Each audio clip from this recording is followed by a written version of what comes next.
हैं भूगोल का जो टॉपिक है खेती। तो खेती किसे कहते हैं, सबसे पहली बात तो यही है।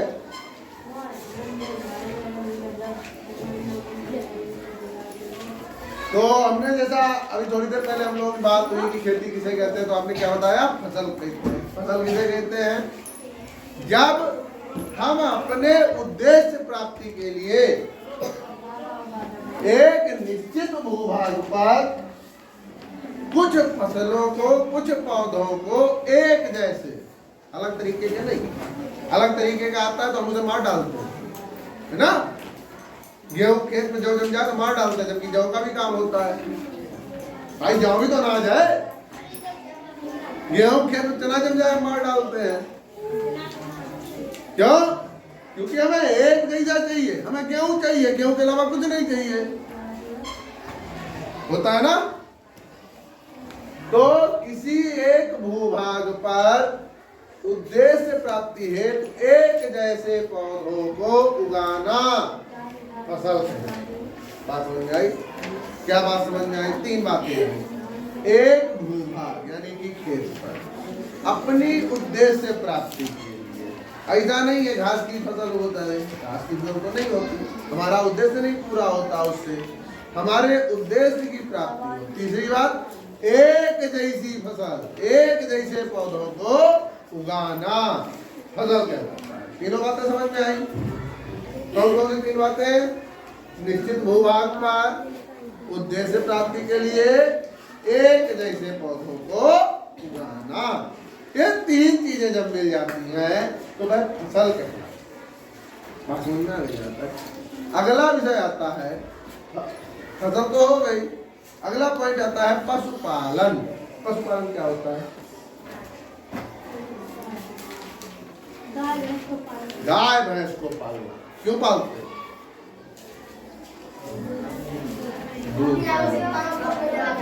अच्छा, गाय भैंस को पालना पशुपालन है, बकरी पालने तो नहीं चलेगा, तो पशुपालन में नहीं आएगा, आएगा ना। तो पक्षी नहीं आएगा, पक्षी अलग चला जाता है, केवल जानवर। हम जब अपने उद्देश्य की प्राप्ति के लिए जानवरों को पालते हैं तो वे पशुपालन कहलाते हैं। जैसे गाय भैंस बकरी भेड़, सबका अपना अपना उद्देश्य है। गाय आदमी पालता है दूध के लिए, भैंस पालता है दूध के लिए, बकरी पालता है मांस के लिए, है ना। कुछ लोग दूध का उपयोग करते हैं, भेड़ पालता है ऊन के लिए। ऐसे ही अगला जो आता है वह है आपका मत्स्य पालन, मछली पालना।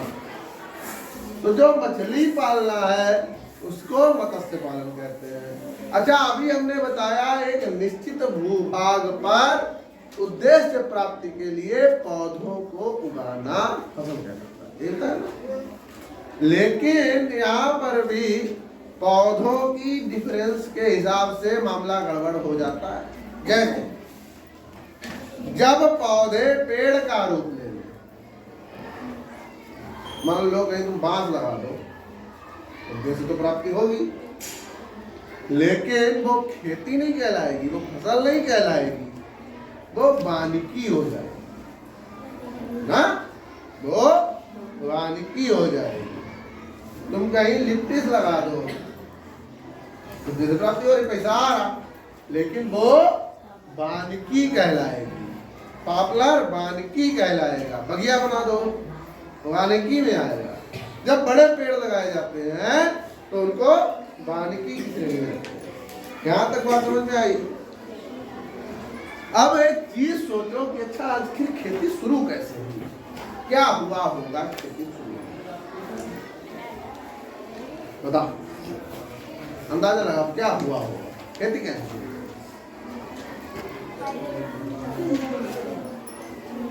यीशु कैसे खेती शुरू?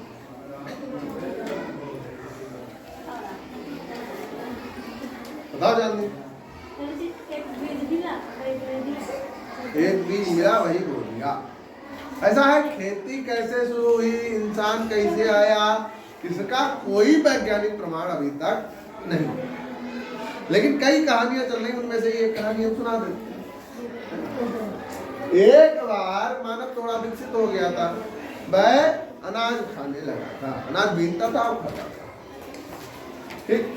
तो ऐसे अनाज बीन रही थी एक महिला, उसके हाथ से जौ के कुछ बीज जमीन में छितर गए। धूल वाली जमीन थी तो वो जमीन में मिल गए। तो अब चूंकि उसे मिला नहीं तो वो भैया छोड़ छाड़ के चली गई। थोड़े दिनों बाद जब वहां आई तो उसने देखा कि छोटे छोटे पौधे जमे हुए और 8-10 बीज छितरे थे। उसने उनकी थोड़ी सेवा की, वो बड़े हो गए, पता नहीं सेवा करी कि नहीं करी, हो सकता है पानी बरस गया हो, है कि नहीं। फिलहाल वो बड़े हो, और बड़े होके जब उसने उनको तोड़ा, जौ निकाले, तो उसने 8-10 बीज डाले थे, बदले में उसे 2.5-3 किलो जौ मिले। तो उसने कहा ये तो बढ़िया तरकीब है, आदमी दिमाग तो भाई और बंदर से आदमी बने तो दिमाग की बदौलत। उसने कहा ये तो बहुत बढ़िया तरकीब है, 2 किलो डालो, 4 किलो लो, 4 किलो डालो, 10 किलो लो। उसने क्या करा, वो उसे 2.5 किलो मिले, उनमें से आधे अपने काम में ले लिए, आधे फिर भी गिरा दिए। और खेती इस तरह से धीरे धीरे शुरू हुई। शुरुआत में क्या होता था कि एक जगह खेती करते थे, 1-2 साल करते थे, उसके बाद जमीन बेकार हो जाती थी, जुताई उताई के कोई साधन होते नहीं थे, जनसंख्या ना के बराबर थी। पता चला 70,000 किलोमीटर में कोई 70,000 लोग रह रहे, है ना। तो ऐसे रहते थे।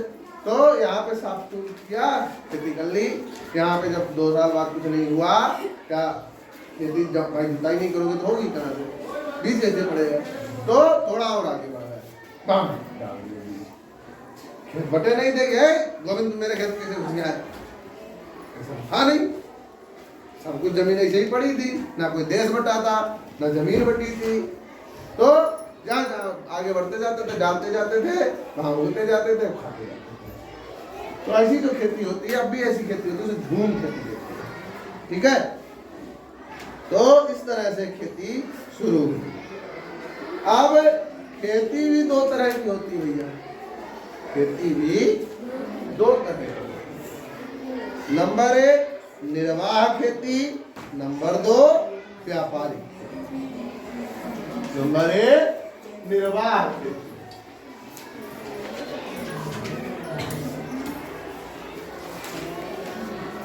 और नंबर 2 व्यापारिक खेती। इन दोनों में थोड़ा सा डिफरेंस। ये जो ऊपर वाली खेती है, निर्वाह खेती, इसको हम जब करते हैं तो हमारा उद्देश्य पैसा कमाना विशेष नहीं होता। हमारा उद्देश्य होता है कि हमारी सारी आवश्यकताओं की पूर्ति हो जाए। हम अपनी सारी आवश्यकताओं की पूर्ति करने के लिए जब खेती करते हैं तो उसको हम निर्वाह खेती कहते हैं। क्या कहते हैं? निर्वाह खेती कहते हैं। अच्छा, दूसरा जो है वो है व्यापारिक खेती। जब हम व्यापार के उद्देश्य से खेती करते हैं कि हमें पैसा चाहिए, तो उसको हम कहते हैं व्यापारिक खेती। व्यापारिक फसलें मूलतः कौन सी हैं? गन्ना, आलू, है ना। ये हमारा उद्देश्य ही एक होता है कि उगाएंगे और बेचेंगे, है ना। गन्ना कोई घर में तो नहीं रखता? रखते हो क्या? कि ना रख लो, अगली साल पूछेंगे, हैं? नहीं रखते हो तो बता दो भाई। होता ही नहीं, होता तब भी नहीं रखते ना। चलिए, इसके बाद अगला जो विषय आता है वह आता है आपका कि हमारे देश में 55% लोग ऐसे हैं जो खेती पर डिपेंड हैं। 55% लोग ऐसे हैं जिनकी जिंदगी का कोई साधन नहीं है खेती के अलावा। वो खेत में जो होता है उस पर निर्भर है। और हमारे देश की जो कुल आय है, कुल राष्ट्रीय आय, GDP, ग्रॉस डोमेस्टिक प्रोडक्ट, ठीक है।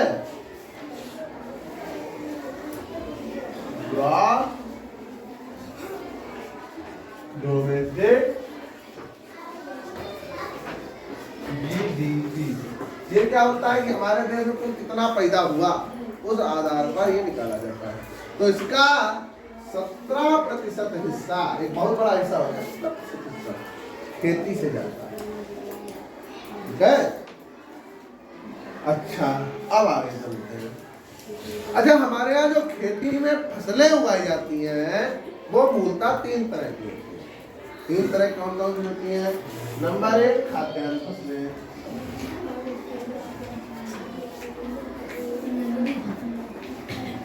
नंबर 2 नकदी फसलें, नंबर 2 बागवानी या पेड़।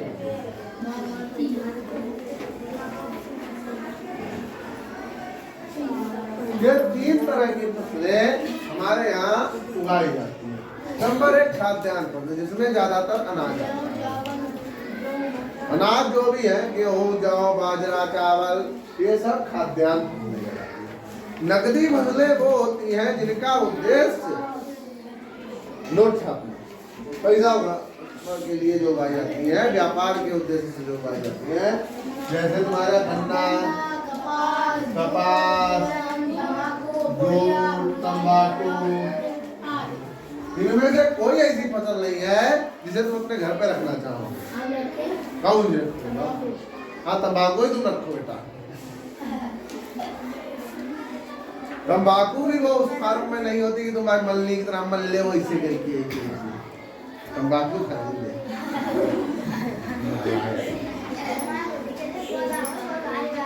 तो इन फसलों को हम किस उद्देश्य से रखते हैं? पैसा, है ना? इसके बाद तीसरी आती है पेय या बागानी, बागवानी, बागाती, कुछ भी है।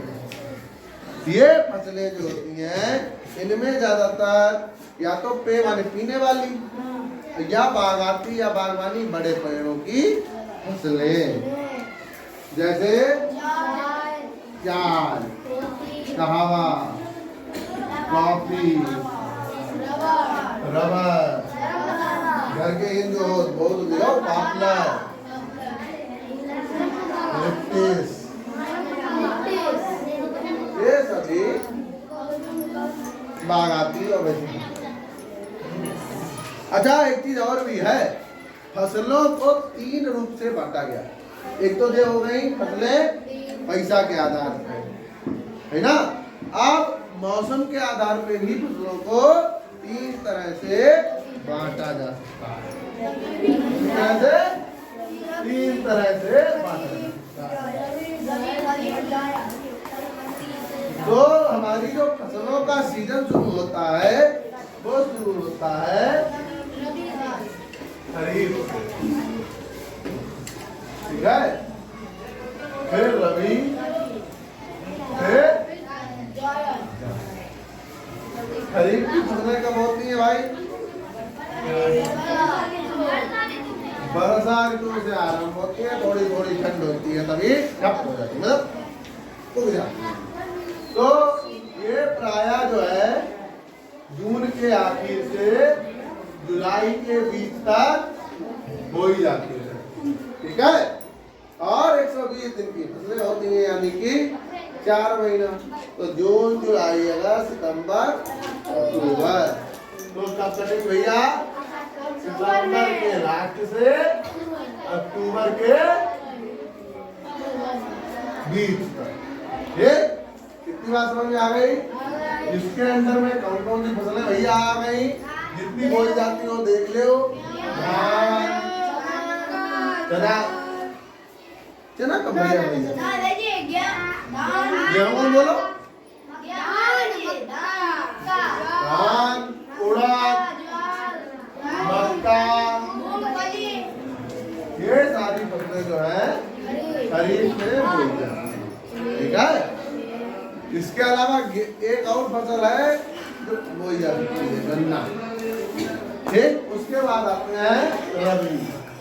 ये भैया अक्टूबर के 20 से अक्टूबर के अंत से नवंबर के 20 तक बोई जाती है। और उधर मार्च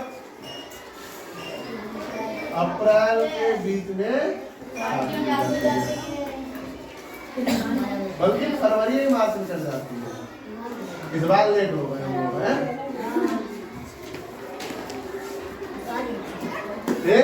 इसको उगाने के लिए, पेड़ के उगने के लिए जो जरूरत है वो थोड़ी थोड़ी सर्दी जरूरत है। पेड़ के पकने के लिए जो जरूरत है वो घोर वाली सर्दी की जरूरत होती है। और फल आते टाइम थोड़ी थोड़ी सर्दी। इसमें हमारा आ जाता है गेहूं, चना,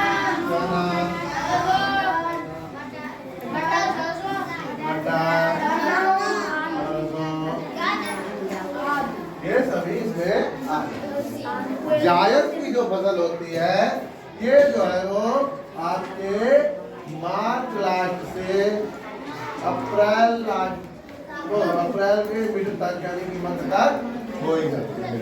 और जून जुलाई में ये फल देने लगती है। इसके लिए सर्दी कतई जरूरत नहीं। जैसे इसकी जो फसलें हैं वो है मूंगफली नहीं भैया किस समय कब की बात फलाई को कटी गई कौन सा महीना चल रहा है इस समय इतनी बड़ी हुई गई 1 महीने में इतनी बड़ी हुई। हमने कब बाउंड कही कौन सा महीना चल रहा तो आइए मूंगफली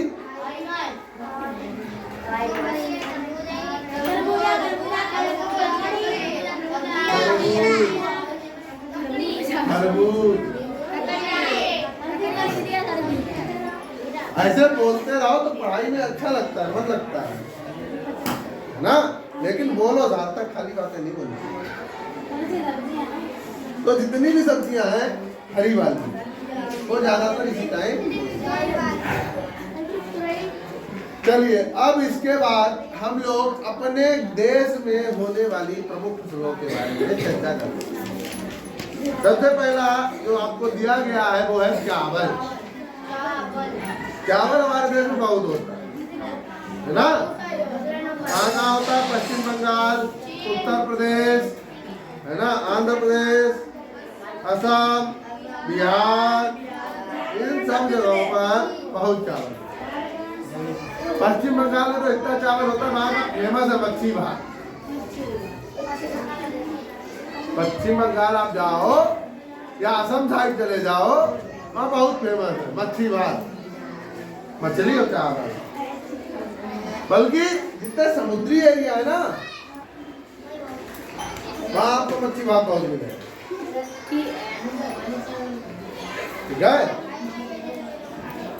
तो ये आपकी इसकी उगाने की जो शर्तें हैं, इसके लिए बहुत गर्मी चाहिए है ना, बहुत पानी भी चाहिए होता है। और इसके लिए कैसी मिट्टी चाहिए? चिकनी मिट्टी कौन सी होती है? पानी लगाओ फट जाए ना। तो चावल मुझे ऐसी चावल जो है अपने यहाँ नंबर 2 पे उगाया जाता है। नंबर 1 पे भैया 3 में उगाया जाता है। हमारे यहाँ दुनिया का 22% हिस्सा, यानी अगर दुनिया के 100 हिस्से कर दिए जाए तो उनमें से 22 हिस्से चावल हमारे यहाँ उगाया जाता है। ठीक है, तो चावल उत्पादन में हम बहुत अग्रणी हैं और हजारों वैरायटी के चावल हमारे यहाँ उगाए जाते हैं। हमारे एक शर्त है, मतलब हमारे एक शर्त है, वो हमसे कहा करते थे कि चावल की इतनी वैरायटियां हैं कि जगन्नाथ मंदिर उड़ीसा भारत का एकमात्र मंदिर है जहाँ चावल की खीर या इनके चावल के भोग लगते हैं। तो जगन्नाथ मंदिर में चावल की हर दिन नई किस्म की भोग लगता है। आज जो भोग लग गया जिस चावल का, उस चावल का भोग कल नहीं लगेगा। कल लग गया परसों नहीं लगेगा। हर दिन नए किस्म के चावल का भोग लगता है। तो आप समझिए चावल की कितनी वैरायटी। 365 तो हो ही गई, है ना। तो चावल हमारे यहाँ काफी उगाया जाता है। अगला आता है गेहूं। गेहूं की अगर हम बात करें तो गेहूं उत्तर प्रदेश, पंजाब, हरियाणा, महाराष्ट्र, इन सब जगहों पर, बिहार, इनकी जगहों पर होता है। ठीक है। और इसके लिए हमें सामान्य वर्षा चाहिए, ज्यादा बारिश नहीं चाहिए होती है। ठीक है। और पकते समय गर्मी होनी चाहिए। गेहूं जब पकता है तो गर्मी होती है ना। और दोमट मिट्टी में ये उगाया जा सकता है। गेहूं में मूलतः अगर हम बात करें, मान लीजिए पानी नहीं बरसता है तो हमें 5 सिंचाइयों की आवश्यकता है। हर एक सिंचाई 20 से 21 दिन के अंतर पर करी जाती है। और जिनमें पहली सिंचाई बहुत महत्वपूर्ण है। यदि आप कोई सिंचाई नहीं कर पा रहे हो तो आपको पहली सिंचाई कल्ले फूटते समय टिलरिंग स्टेज पर करना बहुत जरूरी है। ठीक है। हमारे यहाँ अपने यहाँ जो प्रारूप प्रचलित है वहाँ हम लोग ज्यादातर 3 या 4 सिंचाई करते हैं। ठीक है। गेहूं के उत्पादन में भी भारत का दूसरा स्थान है। नंबर 1 पर यहाँ पर भी चीन है। ठीक है। तो ये गेहूं हो गया। इसके बाद बात कर लेते हैं अगली फसल की, दाल। हमारे यहाँ दाल जो है मूलतः मध्य प्रदेश, राजस्थान, महाराष्ट्र, कर्नाटक आदि में उगाई जाती है। ठीक है। ये लगभग हर तरह की मिट्टी में हो जाती है। इसे कम मेहनत, कम वर्षा वाली फसल कहा जाता है। ठीक है। दाल मूलतः प्रयास होती है वो है मूंग, मसूर, उड़द, अरहर, है ना। ये सारी फसलें हमारे यहाँ होती है। अच्छा, दाल की तरह ही सरसों भी इन्हीं राज्यों में बहुत होती है। हम लोग जब गुजरात गए थे सोमनाथ घूमने तो हम लोगों ने वहां देखा था कि चना की मतलब फसल जो है इतनी लंबे लंबे खेतों में, माँ जैसे अपने यहाँ गेहूं दिखाई देता है ना, आगे खोलो बस गेहूं ही गेहूं दिख रहा, यही बात तो नहीं चना, सरसों ही सरसों। तो इस तरह से खेती वहां होती है। इसके बाद आता है गन्ना। गन्ना के मामले में सबसे ज्यादा उत्तर प्रदेश, महाराष्ट्र, कर्नाटका, तमिलनाडु, पंजाब, हरियाणा, बिहार, गुजरात, झारखंड में गन्ना होता है। इसके लिए दोमट मिट्टी की जरूरत होती है और गन्ने को भी पानी की जरूरत होती है। ठीक है। गन्ने से हम लोग क्या बनाते हैं, चीनी। ठीक। इसके बाद बात करें चाय। तो चाय अपने यहाँ मुख्यतः पश्चिम बंगाल, असम और मेघालय, अरुणाचल, उत्तराखंड, हिमालयी क्षेत्रों में होती है। इसके लिए अधिक बारिश चाहिए, गर्मी ज्यादा चाहिए, ढाल चाहिए जिसपे पानी रुके ना, पता चले अधिक बारिश भई तो पानी भर गया तो चाय की फसल बेकार हो जाती, सड़ जाती है। चाय देखा जाए तो चाय हमारे यहाँ नहीं होती। क्या होता था 1829 में, कब 1829 में अंग्रेज यहाँ चाय लेके आए और उन्होंने असम के बगानों में चाय करना शुरू किया। उसके बाद चाय हमारे प्रचलन में आ गई। ठीक है। इसके अलावा कपास और जूट की बात करें तो ये महाराष्ट्र, गुजरात, मध्य प्रदेश, असम। कपास तो देखिए, कपास आपको गुजरात के क्षेत्र में कपास बहुत मिलेगी। और अगर जूट की बात करेंगे तो पश्चिम बंगाल, असम इधर बहुत मिलेगी। क्यों? क्योंकि इधर पानी पश्चिम बंगाल की साइड काफी भरा रहता है। सुंदरबन डेल्टा और ये सब जो है ज्यादातर नदियों का मुहाना जो है उधर ही है। तो पानी की जरूरत होती है किसे, जूट की खेती को। तो जूट पटसन है ना, तो इसके लिए पानी की बहुत जरूरत होती है। गर्म और नम जलवायु की जरूरत होती है जो पश्चिम बंगाल और असम के क्षेत्र में पाई जाती है।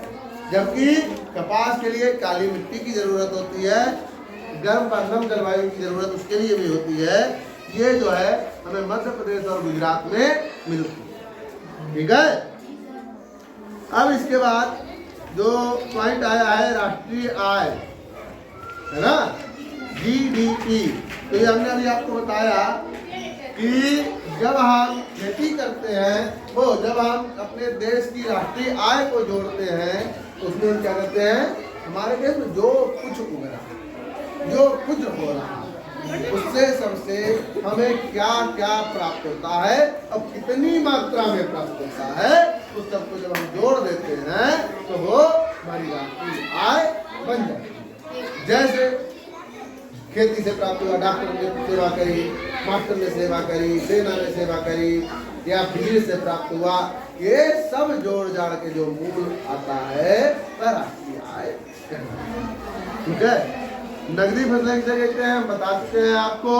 नगदी फसलें कहते हैं जो केवल उगाई जाए व्यापार के साथ। इसके अलावा एग्रीकल्चर किसे कहते हैं, जिसमें हम खेती की बात करें, कौन से वाले, छोटे वाले पौधों की। पिसीकल्चर किसे कहते हैं, जब हम मछलियों का पालन, मत्स्य पालन जो है वो मूलतः व्यापार के लिए करें तो उसे पिसीकल्चर कहते हैं। जबकि सेरीकल्चर किसे कहते हैं, रेशम के कीड़े को पालने को सेरीकल्चर कहते हैं। इसका उद्देश्य क्या होता है, रेशम का धागा प्राप्त करना, है ना। विटीकल्चर किसे कहते हैं, जब हम व्यापार के लिए अंगूर उगाते हैं तो उसे हम विटीकल्चर कहते हैं। फ्लोरिकल्चर जब हम खेती करते हैं काहे की, फूलों की, तो उसे हम फ्लोरिकल्चर कहते हैं। आपने देखा होगा, आप कन्नौज की साइड जाओ, कन्नौज कानपुर, तो उधर खेत में गेंदा लगा होता है, वहाँ पर व्यापार होता है काहे का, फूलों का। फूलों से सेंट बनता है, सेंट बन के मार्केट में आता है, इसलिए वहाँ फूलों की बहुत खेती होती है। ठीक है। एपीकल्चर कहते हैं मधुमक्खी पालन। आपने देखा होगा खेतों में ज्यादातर आजकल अपने यहाँ भी खूब होने लगा है, खेत के किनारे वो अपने डब्बे रख लेते हैं, उसमें मधुमक्खियां पालते हैं, तो वो जो है कहलाता है एपीकल्चर। इसके बाद आता है ऑनररी कल्चर। इसमें क्या होती है, वो फसलें जो जमीन में फैलती हैं उनकी जब हम व्यापारिक खेती करते हैं, जैसे तुरई, लौकी, है ना, तो उसको हम ऑनररी कल्चर कहते हैं।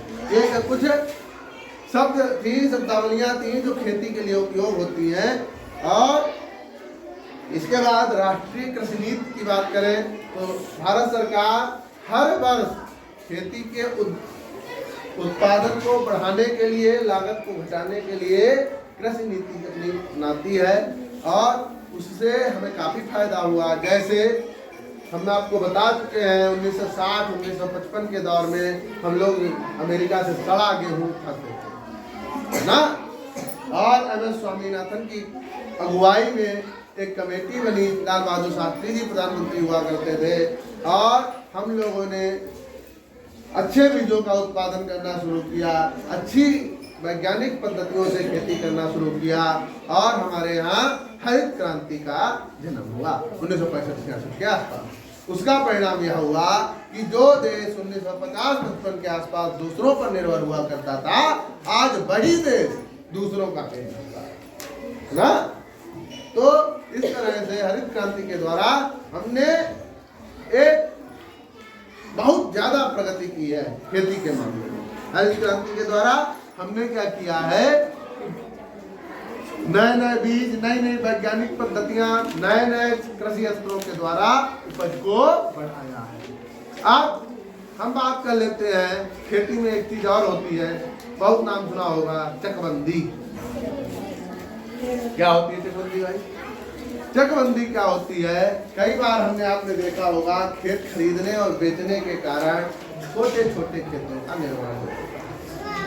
पता चला मेरे पास 15 बीघा खेत है, 2 बीघा जो है यहाँ पर है, 3 बीघा जो है वो 3 किलोमीटर आगे है, 5 बीघा जो है वो थोड़ा और उससे दूर है, 4 बीघा और दूर है, ऐसे करके हमारे पास खेत जो है 15 बीघा छितरा हुआ पड़ा है। उसमें क्या होता है, आपने देखा होगा जब हम जुताई करते हैं तो कोने छूट जाते हैं ना, फिर या तो हम उनकी बुआई करके उनमें बीज डालें या कुछ और अन्य भी कृषि कार्य करने में हमें समस्या होती है। तो वे कृषि कार्य करने में हमें समस्या ना हो, इसके लिए सरकार के द्वारा चक इकट्ठे किए जाते, सारे चक मिला के एक जगह खेत बना दिया, अलग से रास्ता दे दिया, इस तरह के कार्य किए जाते हैं। तो इससे जो है हमें सहूलियत हो जाती है।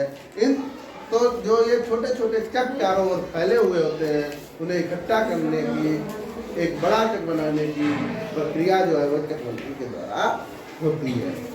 ठीक है। इसके बाद अगला पॉइंट है सिंचाई। देखिए, बिना सिंचाई के तो खेती वर्तमान समय में संभव नहीं। हम अगर खाली बारिश के ऊपर बैठे रहते तो शायद पिछले साल हमारे यहाँ कोई खेती हो ही नहीं पाती। पूरी सीजन में एक बूंद पानी नहीं गिरा, धान होता तो उम्मीद है। खाली हम लोगों ने भूमि से जो पानी निकाला भूमिगत जल के द्वारा ही खेती की, उसी के कारण हम जो है धान की खेती कर पाए। तो सिंचाई है क्या? सिंचाई जब हम पानी की पेड़ की आवश्यकता, अपनी फसल की पानी की आवश्यकता को जमीन के द्वारा या अन्य किसी साधन के द्वारा पूरा करते हैं तो उसको हम सिंचाई कहते हैं।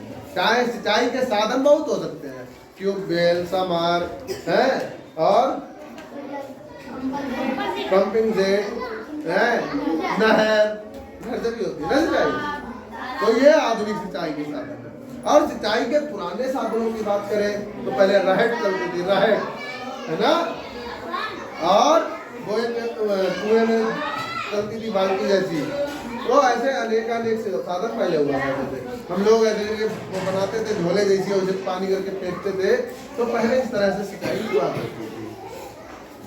अच्छा, आज आधुनिक दौर में पानी की बचत करते हुए सिंचाई करने का भी एक वैज्ञानिक 2 फार्मूला आए हैं। बहुत अच्छे फार्मूला हैं, करने चाहिए।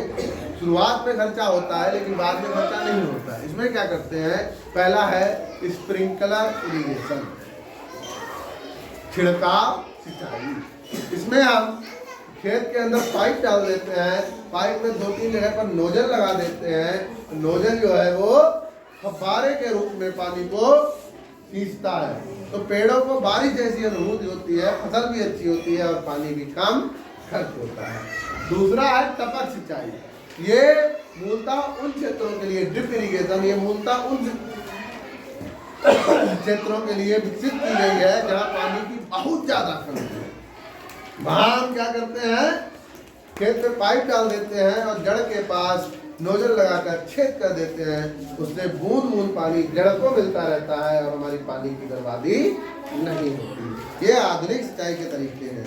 हरित क्रांति के बारे में हमने बात कर ही ली है। हरित क्रांति का जनक कौन है? MS स्वामीनाथन। और हरित क्रांति के कारण हमने बहुत विकास किया खेती के क्षेत्र में, चाहे वो नए नए यंत्र जैसे ट्रैक्टर, कल्टीवेटर, हैरो है ना, कंबाइन मशीन, कई सारे नए यंत्र आए हैं, उनके द्वारा खेती करें। या हम नए बीजों की बात करें, अभी जल्दी ही बल्लभ बासमती 21, सुगंधा 1, सुगंधा 2, अन्य चावल के बीज, ऐसे ही शेरे पंजाब और अन्य गेहूं के बीजों के विकास हुए हैं जो अच्छी उपज देंगे। लेकिन हरित क्रांति का एक घाटा भी है। अगर हम पर्यावरण के क्षेत्र में देखें तो हरित क्रांति के बाद से ही हमारे यहाँ रासायनिक कीटनाशकों का बहुत ज़्यादा प्रयोग होने लगा है, जो जमीन को भी बर्बाद कर रहे हैं। हमारे खेतों का पानी जब तालाबों में पहुँचता है तो वहाँ की मछलियाँ मर जाती हैं, है ना। बहुत ज़्यादा उर्वरक डालने से भूमि धीरे धीरे उर्वर हो रही है। इसीलिए हमें चाहिए कि हम रासायनिक उर्वरकों के साथ, रासायनिक कीटनाशकों के साथ अपने FYM गोबर की खाद आदि का भी उपयोग करते हैं। ठीक है।